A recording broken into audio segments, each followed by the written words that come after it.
Welcome to Khalsa computer. Video को like करें, channel को सब्सक्राइब करें और चैनल पर बने रहें नई अपडेट के लिए। नमस्कार, मेरा नाम रंजीत सिंह। मेरे यूट्यूब चैनल खालसा कंप्यूटर पर आप सभी का स्वागत है। आज हमारा ये वीडियो चैप्टर 1 का पार्ट 3 वीडियो है। पिछले वीडियो में हमने सीखा था hardware and input output devices के बारे में और मेमोरी यूनिट्स और मेमोरी कितने प्रकार की होती है इसके बारे में। तो आज हम जानने वाले हैं सॉफ्टवेयर क्या होता है, मोबाइल ऐप्स क्या होते हैं और IT गैजेट्स क्या होते हैं। तो चलिए शुरू करते हैं। सॉफ्टवेयर क्या होता है इसके बारे में जान लेते हैं। तो सॉफ्टवेयर निर्देशों तथा प्रोग्रामों का वह समूह होता है जिसका उपयोग कंप्यूटर को संचालित करने के लिए किया जाता है। यह यूजर को कंप्यूटर पर काम करने की क्षमता प्रदान करता है। सॉफ्टवेयर कंप्यूटर का एक महत्वपूर्ण भाग है। सॉफ्टवेयर आपके कंप्यूटर को काम करने के योग्य बनाता है और सॉफ्टवेयर की मदद से ही आप कंप्यूटर पे अपना मनपसंद कार्य कर पाते हैं। जैसे फोटो एडिटिंग का काम करना है तो फोटोशॉप की जरूरत पड़ेगी, PDF फाइल खोलनी है तो एडोब रीडर की जरूरत पड़ेगी, इंटरनेट चलाना है तो किसी एक इंटरनेट ब्राउजर की जरूरत पड़ेगी, और अगर किसी एप्लीकेशन को या मैथमेटिकल वर्क या प्रेजेंटेशन का काम करना है तो MS ऑफिस के अंतर्गत विनवर्ड, एक्सेल, पावरपॉइंट की जरूरत पड़ने वाली है। तो जो सॉफ्टवेयर होते हैं वो अलग अलग प्रकार के होते हैं और सभी सॉफ्टवेयर का अपना अपना अलग अलग कार्य होता है। अब हम बात कर लेते हैं सॉफ्टवेयर के इतिहास के बारे में। तो एडा लवलेस ने 19वीं शताब्दी में दुनिया का पहला प्रोग्राम लिखा था जिसे चार्ल्स बेबेज के एनालिटिकल इंजन के रूप में प्रकाशित किया गया था। एडा को पहली कंप्यूटर प्रोग्रामर के रूप में भी जाना जाता है। तो सॉफ्टवेयर के विभिन्न प्रकार हैं। काम की जरूरत के हिसाब से अलग अलग सॉफ्टवेयर बनाए जाते हैं। सॉफ्टवेयर दो प्रकार के होते हैं। नंबर 1 है सिस्टम सॉफ्टवेयर, नंबर 2 है एप्लीकेशन सॉफ्टवेयर। तो सिस्टम सॉफ्टवेयर क्या होते हैं वो समझ लेते हैं। तो सिस्टम सॉफ्टवेयर आपके कंप्यूटर पर हार्डवेयर और एप्लीकेशन सॉफ्टवेयर को रन कराने में मदद करते हैं और यह आपके पूरे कंप्यूटर को मैनेज करते हैं। साथ ही यह सिस्टम और यूजर के बीच एक इंटरफेस का काम करते हैं, जिसका एक मुख्य उदाहरण आप ऑपरेटिंग सिस्टम समझ सकते हैं। तो जो हमारा जो विंडोज ऑपरेटिंग सिस्टम है इसकी मदद से हमारा सिस्टम ऑन होता है, यानी कि सारे हार्डवेयर पार्ट्स संचालित हो जाते हैं और इसके बाद इसके ऊपर जब हम कोई एप्लीकेशन सॉफ्टवेयर जैसे कि ये विनवर्ड हमने डाल लिया, माइक्रोसॉफ्ट ऑफिस वर्ड का ये पहला चैप्टर है जिसके अंतर्गत हमने टाइपिंग करके ये अपना इतना लेख लिखा है। अपनी जरूरत के अनुसार हम अलग अलग प्रकार के सॉफ्टवेयर यूज करते हैं। तो सबसे पहला हमारा इसमें बात कर लेते हैं ऑपरेटिंग सिस्टम के बारे में। तो ऑपरेटिंग सिस्टम उपयोगकर्ता को एक डिवाइस पर अन्य एप्लीकेशन चलाने की अनुमति देते हैं। यह एप्लीकेशन और हार्डवेयर के बीच एक इंटरफेस के रूप में कार्य करते हैं। ऑपरेटिंग सिस्टम कंप्यूटर को ऑपरेट करने से संबंधित कई तकनीकी कार्य को संभालता है। सभी कंप्यूटिंग डिवाइस को ऑपरेट करने के लिए इस सॉफ्टवेयर की आवश्यकता होती है, यानी किसी भी अगर सिस्टम को हमें चलाना है तो उसके लिए एक ऑपरेटिंग सिस्टम की जरूरत हमें पड़ने वाली है। उसके बाद ही हम किसी एप्लीकेशन सॉफ्टवेयर को इंस्टॉल कर पाएंगे। तो कुछ सिस्टम सॉफ्टवेयर के यहाँ पे एग्जाम्पल दिए गए हैं ऑपरेटिंग सिस्टम के अंतर्गत, जिसमें है Windows operating system, Mac operating system, Linux, Ubuntu या एंड्रॉइड ऑपरेटिंग सिस्टम। ये सभी हमारे ऑपरेटिंग सिस्टम के उदाहरण हैं। आगे अगले पॉइंट में देख लेते हैं यूटिलिटी प्रोग्राम्स क्या होते हैं। तो यूटिलिटी एक प्रकार के सर्विस प्रोग्राम है। इनका उपयोग आपके कंप्यूटर की कार्यक्षमता और परफॉर्मेंस को बनाए रखने के लिए किया जाता है। इन्हें हम सहायक प्रोग्राम भी कह सकते हैं, जो एक सिस्टम की क्षमता को बनाए रखने और बढ़ाने के लिए विशिष्ट उपयोगी कार्य करते हैं। यह ऑपरेटिंग सिस्टम के साथ एक टूल किट के रूप में भी प्रयोग किए जाते हैं। जैसे उदाहरण में समझे तो एंटीवायरस है, डाटा बैकअप है, डाटा रिकवरी करने के लिए डाटा रिकवरी सॉफ्टवेयर है, फायरवॉल है, डिस्क डीफॉर्मेंटेशन है। तो इस तरीके से ये हमारे यूटिलिटी सॉफ्टवेयर के उदाहरण हैं। फिर अगला है डिवाइस ड्राइवर। डिवाइस ड्राइवर क्या होता है? तो एक हार्डवेयर डिवाइस को कंप्यूटर से कम्युनिकेट करने के लिए एक खास प्रकार के सॉफ्टवेयर की जरूरत होती है जिसे हम डिवाइस ड्राइवर कहते हैं, जो ऑपरेटिंग सिस्टम के साथ मिलकर काम करते हैं। उदाहरण के लिए जब कोई कीबोर्ड को कंप्यूटर से कनेक्ट करते हैं तो वह सही से कार्य कर पाए,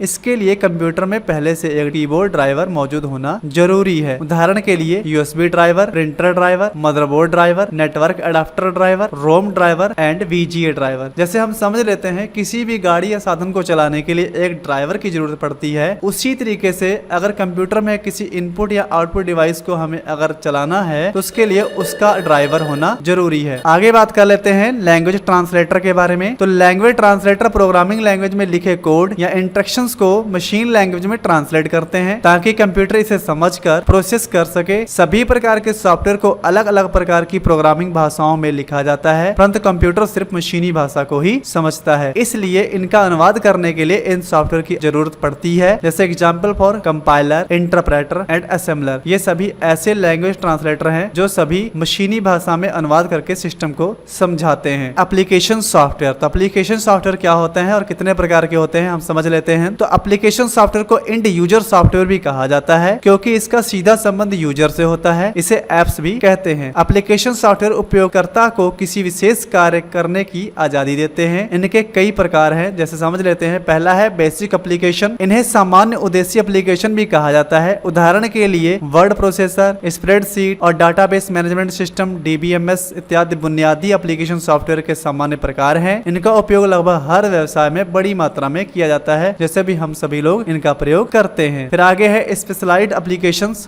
स्पेशलाइज्ड एप्लीकेशन को विशेष उद्देश्य सॉफ्टवेयर, स्पेशल पर्पस सॉफ्टवेयर भी कहा जाता है। इन सॉफ्टवेयर को किसी खास उद्देश्य के लिए बनाया जाता है। इनका इस्तेमाल भी किसी कार्य विशेष करने के लिए होता है। नीचे कुछ हम एग्जाम्पल दे रहे हैं जिनका प्रयोग हम करते हैं। अकाउंटिंग सॉफ्टवेयर है, बिलिंग सॉफ्टवेयर है, रिपोर्ट कार्ड जनरेटर है, रिजर्वेशन सिस्टम है, पेरोल मैनेजमेंट सिस्टम है। तो ये सारे हमारे स्पेशलाइज्ड एप्लीकेशन के एग्जाम्पल हैं। अगले टॉपिक IT गैजेट्स के बारे में हम बात कर लेते हैं। उनके क्या प्रयोग हैं उनके बारे में बात कर लेते हैं। तो एक IT डिवाइस सूचना और संचार प्रौद्योगिकी के लिए प्रयोग होता है, जैसे कि television set, cell phone, personal computer, tablet आदि। IT में इंटरनेट से जुड़े डिवाइस और वायरलेस तकनीक द्वारा संवर्धित मोबाइल दोनों शामिल हैं। इसकी परिभाषा में उपकरणों जैसे लैंडलाइन फोन, रेडियो और प्रसारण टीवी शामिल हैं। ICT डिवाइस व्यक्तियों और संगठनों के लिए विशेष रूप से डिजाइन किए गए हैं। इनके प्रयोग के माध्यम से डिजिटल दुनिया में एक दूसरे के साथ संवाद करने की अनुमति देते हैं। नवीनतम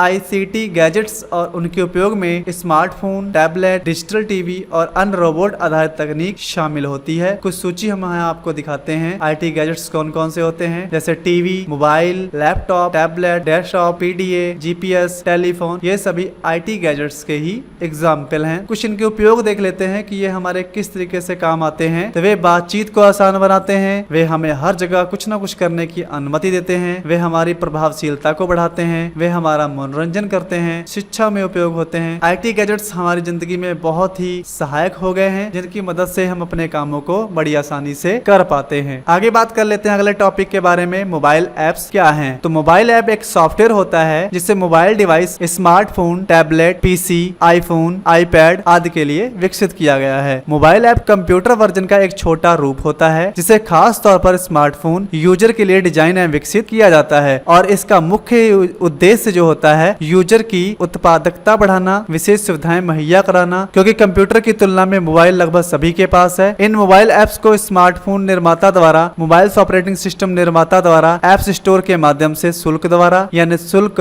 उपलब्ध कराया जाता है। आजकल निजी ऐप्स स्टोर भी ये काम बखूबी कर रहे हैं। मोबाइल ऐप्स को लोकप्रिय करने के लिए श्रेय जाता है एप्पल इंक को। इन्होंने एप्पल आईफोन में पहली बार एक फीचर का परिचय करवाया था और बाद में इसकी लोकप्रियता को देखते हुए अमेरिकन डेलीकेट सोसाइटी द्वारा सन 2010 में ऐप शब्द को वर्ड ऑफ द ईयर घोषित किया गया। मोबाइल ऐप्स के हम प्रकार देख लेते हैं। तो मोबाइल ऐप्स जो हैं मुख्यतः 3 प्रकार से बांटे गए हैं। पहला है नेटिव, दूसरा है वेब ऐप्स, तीसरा है हाइब्रिड ऐप्स। तो नेटिव के बारे में बात कर लेते हैं। ये ऐप्स केवल एक ही प्लेटफॉर्म के लिए डिजाइन किए जाते हैं, जिससे Apple iOS operating system, Google androids और विंडोज फोन, इस तरह के ऐप्स बहुत ही फास्ट होते हैं और इंटरेक्टिव होते हैं, जैसे WhatsApp, Facebook and Twitter. Web app की बात कर लेते हैं। इन ऐप्स को यूजर डिवाइस में बहुत ही कम स्टोरेज बेस की जरूरत पड़ती है, क्योंकि डाटाबेस इंटरनेट यूजर पर स्टोर रहता है, जिसमें गूगल डॉक्स, नेटफ्लिक्स, पिक्सलर आदि इसके उदाहरण हैं। आगे बात कर लेते हैं हाइब्रिड ऐप्स के बारे में। ये apps native and web technology को सपोर्ट करते हैं। ये नेटिव ऐप्स को कंपैरिजंस में स्लो होते हैं और वेब के कंपैरिजंस में एक्सपेंसिव होते हैं, जिसके एग्जाम्पल हैं एवरमोर, यूबर, जीमेल, ये सभी इसी के उदाहरण हैं। अब अगर आप मेड इन इंडिया एप्लीकेशन के बारे में जानते हैं तो हम आपको ऐसे पॉपुलर एप्लीकेशन के बारे में बता सकते हैं, जैसे make my trip, Goibibo, Gaana, book my show, Paytm, MobiKwik, 3 Patti, Flipkart, hi, Quikr, OLX and just dial. India में इससे संबंधित और भी बहुत से ऐप्स हैं जो इस समय चल रहे हैं, जो हमारे बहुत से कामों को बहुत ही आसानी से करने की सुविधा प्रदान करते हैं। आज के लिए इतना ही। अगली वीडियो में हम सीखेंगे फर्स्ट चैप्टर से संबंधित कुछ क्वेश्चन आंसर जो इम्पोर्टेंट है, जो ट्रिपल सी में पूछे जाते हैं, उनके बारे में हम डिस्कस करेंगे। तब तक के लिए नमस्कार।